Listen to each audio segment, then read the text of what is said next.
Silchar news 24 এ আপনাদেরকে স্বাগতম জানাই। আজ হলো 5 জানুয়ারি সোমবার। আজকের কয়েকটি বিশেষ গুরুত্বপূর্ণ খবর নিয়ে আসলাম। আজকের প্রথম খবরটি হলো রেশন কার্ড থাকা রাজ্যের লাখ লাখ পরিবারদের জন্য এসেছে একটি ভালো খবর। রাজ্যে আগামী বিধানসভা নির্বাচনের পরে রেশন কার্ড থাকা রাজ্যের লাখ লাখ পরিবারেরা রেশন কার্ডের বিনামূল্যের চালের সঙ্গে ডাল, চিনি ও লবণ সম্পূর্ণ বিনামূল্যে লাভ করবেন এবং রেশন কার্ড দেখিয়ে মেডিকেল কলেজ হাসপাতালেতে 5 লাখ টাকার বিনামূল্যের চিকিৎসার সুবিধা লাভ করবেন বলে ঘোষণা রাজ্যের মুখ্যমন্ত্রী ডক্টর হিমন্ত বিশ্ব শর্মা। আপনাদের রেশন কার্ড আছে না এই কমেন্টে নিশ্চয় জানাবেন।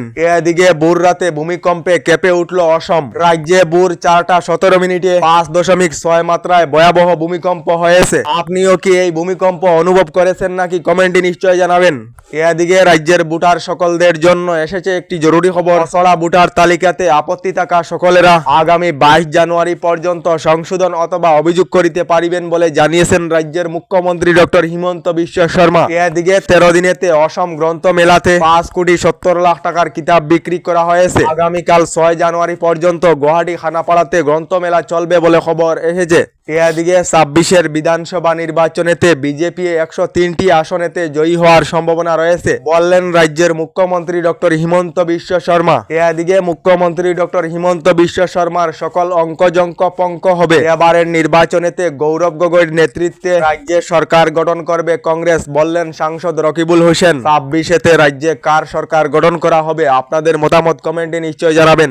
এদিকে এখনো পর্যন্ত সরকারি গ্যাস কানেকশন লাভ না করা সকলদের জন্য এসেছে একটি ভালো খবর। যে সকলেরা এখনো পর্যন্ত সরকারি এলপিজি গ্যাস কানেকশন লাভ করেননি এই সকলেরা প্রধানমন্ত্রী উজ্জ্বলা যোজনা 3.0-র অধীনে আবেদন করিতে পারিবেন। চলিত বছর অর্থাৎ 2026 সনেতে দেশের প্রায় 25 লাখ পরিবারদেরকে সরকারি বিনামূল্যে এলপিজি গ্যাস কানেকশন দেওয়া হবে বলে কেন্দ্রীয় সরকার থেকে জানানো হয়েছে।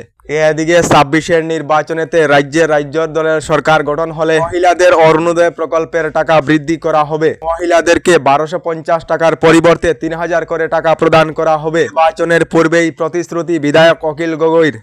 এদিকে আগামী 14 জানুয়ারি তারিখে করিমগঞ্জ তথা শ্রীভূমিতে আসছেন রাজ্যের মুখ্যমন্ত্রী ডক্টর হিমন্ত বিশ্ব শর্মা। মুখ্যমন্ত্রী ডক্টর হিমন্ত বিশ্ব শর্মা শ্রীভূমিতে এসে বিভিন্ন কার্যসূচিতে অংশগ্রহণ করে এবং মুখ্যমন্ত্রী মহিলা উদ্যমিতা প্রকল্প অর্থাৎ এসএইচজি গ্রুপের মহিলাদেরকে 10,000 টাকার চেক বন্টন করবেন বলে খবর এসেছে। এদিকে আবার দাম বৃদ্ধি হবে ধূমপান জাতীয় সামগ্রী, বিড়ি সিগারেট, ধূমপান জাতীয় সামগ্রী, বিড়ি সিগারেট, গুটখা সহ বিভিন্ন সামগ্রীর উপর 40% জিএসটি লাগু করা হবে বলে কেন্দ্রীয় সরকার থেকে জানানো হয়েছে। এদিকে রাজ্যের লাখ লাখ মহিলাদের জন্য এসেছে একটি জরুরি খবর। রাজ্যের যে সকল মহিলারা রাজ্য সরকারের অরুণোদয় প্রকল্পের অধীনে রয়েছেন এই সকল মহিলারা চলিত মাস অর্থাৎ জানুয়ারি মাসেতে অরুণোদয় প্রকল্পের 1250 টাকা করে লাভ করিবেন না। এর পরিবর্তে আগামী 20 ফেব্রুয়ারি তারিখে একসঙ্গে 8,000 করে টাকা দেওয়া হবে অরুণোদয় প্রকল্পের মহিলাদেরকে। জানুয়ারি, ফেব্রুয়ারি, মার্চ, এপ্রিল এবং উপলক্ষে আরো 3,000 টাকা, মোট 8,000 করে টাকা লাভ করিবেন অরুণোদয় প্রকল্পের মহিলারা বলে ঘোষণা মুখ্যমন্ত্রী ডক্টর হিমন্ত বিশ্ব শর্মার। এদিকে বাংলাদেশের হিন্দু নিগ্রহের মধ্যে বড় সিদ্ধান্ত বিসিবির। বাংলাদেশের হিন্দু ক্রিকেটার লিটন দাসকে অধিনায়কের দায়িত্ব বাংলাদেশের ক্রিকেট বোর্ডের তরফ থেকে দেওয়া হয়েছে বলে খবর এসেছে।